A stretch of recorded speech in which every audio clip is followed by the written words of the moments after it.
Hi friends, welcome back to my channel. ഇന്ന് ഞാൻ നിങ്ങളുടെ മുന്നിലെത്തിയിരിക്കുന്നത് നമുക്ക് ന്യൂഡിൽസ് കൊണ്ട് വളരെ പെട്ടെന്ന് തയ്യാറാക്കാൻ പറ്റുന്ന ഒരു ഈവനിങ് സ്നാക്സിൻ്റെ റെസിപ്പിയുമായിട്ടാണ്. അപ്പോൾ ഇതിലേക്ക് ആവശ്യമുള്ള ഇൻഗ്രീഡിയൻസ് എന്തെല്ലാമെന്ന് നോക്കാം. 3 പൊട്ടറ്റോ തൊലി കളഞ്ഞ് വൃത്തിയാക്കി വെച്ചതാണ്. അതുപോലെ തന്നെ ബ്രെഡ് ക്രംസും ഉണ്ട്, ബ്രെഡും ഉണ്ട്. പിന്നെ നമുക്ക് വേണ്ടത് ഒരു പാക്കറ്റ് യിപ്പിയാണ് ഞാനിവിടെ എടുത്തിരിക്കുന്നത്. അതുപോലെ തന്നെ ഒരു എഗ്ഗ് എടുത്തിട്ടുണ്ട്.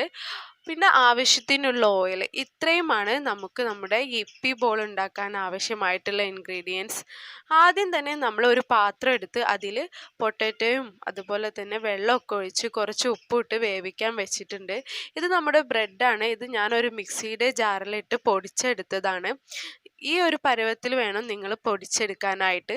നമുക്ക് നമ്മുടെ ഉരുളക്കിഴങ്ങിൻ്റെ കൂടെ മിക്സ് ചെയ്യാൻ വേണ്ടിയിട്ടാണ്. ഇനി നമ്മൾ നമ്മുടെ എഗ്ഗ് ജസ്റ്റ് ഒന്ന് ബീറ്റ് ചെയ്തെടുക്കുകയാണ്. ഇതിൽ ഉപ്പൊന്നും ചേർക്കേണ്ട ആവശ്യമില്ല കേട്ടോ. നമ്മൾ വെറുതെ ജസ്റ്റ് ഒരു സ്പൂൺ ഉപയോഗിച്ച് ജസ്റ്റ് ഒന്ന് മിക്സ് ചെയ്തെടുത്താൽ മതി. ഇത് നമുക്ക് കോട്ടിങ്ങിന് വേണ്ടിയിട്ടാണ് കേട്ടോ. നമ്മുടെ യിപ്പി ബോൾ കോട്ട് ചെയ്യാൻ വേണ്ടിയിട്ടാണ്. അപ്പോൾ ഞാനിതിലൊന്നും ചേർത്തിട്ടൊന്നുമില്ല.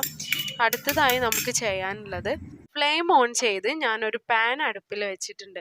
അപ്പോൾ ഞാനിവിടെ 1 ഗ്ലാസ് വെള്ളമാണ് എടുത്തത്. അപ്പോൾ നിങ്ങളുടെ കയ്യിൽ 2 പാക്കറ്റ് യിപ്പിയൊക്കെ ആണെങ്കിൽ 2 ഗ്ലാസ് വെള്ളം എടുക്കാം. ഞാനിവിടെ 1 ഗ്ലാസ് എടുത്തിട്ടുള്ളൂ.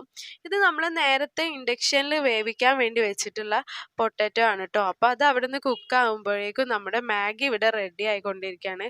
ഞാൻ സാധാരണ വെള്ളമൊക്കെ തിളച്ച് വരുന്ന സമയത്ത് തന്നെ നമ്മൾ യിപ്പിൻ്റെ കൂടെ കിട്ടുന്ന യിപ്പി ആയാലും മാഗി ആയാലും അപ്പോൾ അതിൻ്റെ കൂടെ കിട്ടുന്ന പൗഡർ ഞാൻ ഇതിലേക്ക് ചേർത്ത് കൊടുക്കുക ചെയ്യൽ. അപ്പോഴേ ശരിക്കും അതിൻ്റെ ഒരു ടേസ്റ്റ് നമുക്ക് കിട്ടുള്ളൂ. അപ്പോൾ പൗഡറൊക്കെ ചേർത്തതിന് ശേഷം നമ്മുടെ വെള്ളം നന്നായി തിളയ്ക്കുന്നുണ്ട്. ഈ തിളയ്ക്കുന്ന സമയത്ത് നമ്മൾ നമ്മുടെ യിപ്പി ഇതിലേക്ക് ചേർത്ത് കൊടുക്കുകയാണ്. യിപ്പി ചേർത്തതിന് ശേഷം നന്നായി ഒന്ന് മിക്സ് ചെയ്യുക. ഇപ്പം നമ്മുടെ യിപ്പിയുടെ ആ ഒരു സ്മെല്ലൊക്കെ വരുന്നുണ്ട്. നല്ല ടേസ്റ്റൊക്കെ ആണ്. നിങ്ങളെല്ലാവരും ഇത് വീട്ടിൽ തീർച്ചയായും ചെയ്ത് നോക്കുക. വളരെ പെട്ടെന്ന് തന്നെ നമുക്ക് തയ്യാറാക്കാൻ പറ്റും കേട്ടോ. കുട്ടികൾക്കൊക്കെ ഒത്തിരി ഇഷ്ടമാവും. ഈവനിങ് സ്നാക്സിന് യിപ്പിയൊക്കെ ഒരു പാക്ക് യിപ്പിയൊക്കെ കയ്യിലുണ്ടെങ്കിൽ നിങ്ങൾ തീർച്ചയായും ചെയ്ത് നോക്കുക. നമുക്ക് എല്ലാവർക്കും, കുട്ടികൾക്കും മുതിർന്നവർക്കൊക്കെ ഒരുപോലെ ഇഷ്ടമാവും. അങ്ങനെ നമ്മുടെ മാഗി ഇവിടെ റെഡി ആയിട്ടുണ്ട്. ഇപ്പോൾ ഒട്ടും തന്നെ വെള്ളമൊന്നുമില്ല, നിങ്ങൾക്ക് കാണാൻ പറ്റും. നല്ല രീതിയിൽ തന്നെ കുക്കായി വന്നിട്ടുണ്ട്. ഇത് ഞാനിവിടെ ഒരു പാത്രത്തിലേക്ക് മാറ്റി വെച്ചിട്ടുണ്ട്. അടുത്തതായി നമ്മൾ നേരത്തെ മാറ്റി വെച്ചിട്ടുള്ള പൊട്ടാറ്റോ കുക്കായൊന്ന് നോക്കുകയാണ്. അപ്പോൾ നല്ലോണം കുക്കായി വന്നിട്ടുണ്ട്. ഇത് ഞാൻ വേറൊരു പാത്രത്തിലേക്ക് ജസ്റ്റ് വെള്ളം ഒന്ന് പോവാൻ വേണ്ടി മാറ്റി വെക്കുകയാണ് കേട്ടോ. അങ്ങനെ നമ്മുടെ പൊട്ടാറ്റോ ഞാൻ വേറൊരു പാത്രത്തിലേക്കൊക്കെ മാറ്റി വെച്ചിട്ടുണ്ട്. ഇതിന് വെള്ളമൊക്കെ വാർന്നതിന് ശേഷം നമ്മൾ വേറെ തന്നെ ഒരു ബൗളെടുത്ത് അതിലേക്ക് നമ്മൾ വേവിച്ച ഈ പൊട്ടാറ്റോ ചേർത്ത് കൊടുക്കുകയാണ് ചെയ്യുന്നത്. ഇതൊരു തവി ഉപയോഗിച്ച് നന്നായി ഒന്ന് ഉടച്ചെടുക്കാം. അതിനുശേഷം നമ്മൾ നേരത്തെ പൊടിച്ച് വെച്ച ബ്രെഡ് ക്രംസ് ഇതിലേക്ക് ചേർത്ത് കൊടുക്കാം. ഇതിൽ നമ്മൾ ഉപ്പൊന്നും ചേർക്കേണ്ട ആവശ്യമില്ല. അല്ലാണ്ട് തന്നെ നല്ല ടേസ്റ്റാണ്. നിങ്ങൾക്ക് വേണമെങ്കിൽ ഇനി കുറച്ച് ചേർക്കാം. നമ്മൾ പൊട്ടാറ്റോ വേവിക്കുന്ന സമയത്ത് തന്നെ കുറച്ച് ഉപ്പൊക്കെ ചേർത്തിട്ടുണ്ടാവും. അതുകൊണ്ടാണ് ഞാൻ പിന്നെ ചേർക്കാത്തത്. അങ്ങനെ ഇത് നല്ലവണ്ണം കൈ ഉപയോഗിച്ച് നല്ലവണ്ണം ഒന്ന് മിക്സ് ചെയ്തെടുക്കുക. മിക്സ് ചെയ്യുമ്പോൾ വേണമെങ്കിൽ 2 ടീസ്പൂൺ ഓയിലൊക്കെ അതിലൊഴിക്കുക കേട്ടോ. അപ്പോൾ നമ്മുടെ യിപ്പി കവർ ചെയ്യാനുള്ളത് ഇവിടെ റെഡി ആയിട്ടുണ്ട്. ഈ ഒരു പരുവത്തിൽ വേണം നിങ്ങളിത് കുഴച്ചെടുക്കാനായിട്ട്. ഞാൻ നിങ്ങൾക്ക് കാണിച്ചു തരാം കേട്ടോ.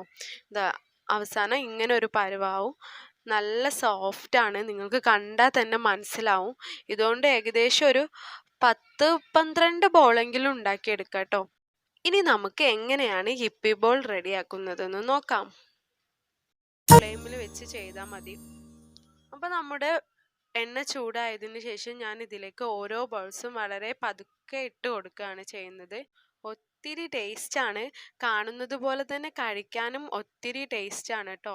അങ്ങനെ നമ്മുടെ യിപ്പി ബോൾ ഇവിടെ റെഡി ആയിക്കൊണ്ടിരിക്കുകയാണ്. നിങ്ങളെല്ലാവരും തീർച്ചയായും ട്രൈ ചെയ്ത് നോക്കുക. പിന്നെ അതുപോലെ എൻ്റെ ഈ ചാനൽ ആദ്യമായിട്ട് കാണുന്നവരാണെങ്കിൽ ഒന്ന് സബ്സ്ക്രൈബ് ചെയ്തേക്കണേ. തൊട്ടടുത്ത് കാണുന്ന ബെല്ലൈക്കണിൽ ഒന്ന് ക്ലിക്ക് ചെയ്ത് ഓൾ ഒന്ന് പ്രസ് ചെയ്യണേ.